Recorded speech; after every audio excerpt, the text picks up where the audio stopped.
早晨去海鲜市场买了一些牡蛎，也就是生蚝，150泰铢8公两，也就是18元1斤。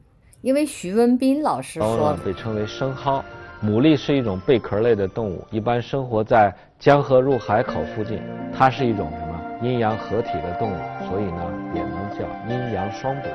我咳嗽已经有3个星期了，用了很多方法去调，燕窝也吃了，可是燕窝好像吃了我咳嗽更厉害了。止咳的药也吃了，都不见效，就想起徐文斌老师的牡蛎。因为我这个咳嗽简直是一个怪病，只要咳嗽起来就没完没了啊！已经吃过很多药了，以前在国内也贴耳贴呀，也吃了很多中药，还吃过激素类药物非那根来控制。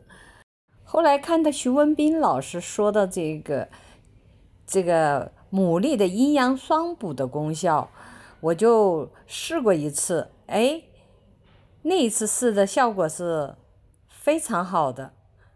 所以呢，昨天我又想到，再来买点牡蛎试一下。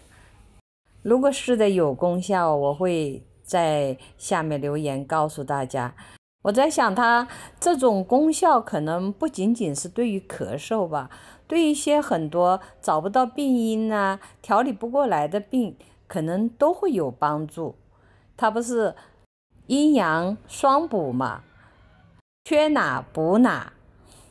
我这个牡蛎汤做的不太漂亮，我里面加的这个青菜是 damlen， 是在路边采的一种野菜，很嫩滑的，加的汤里味道也是不错的。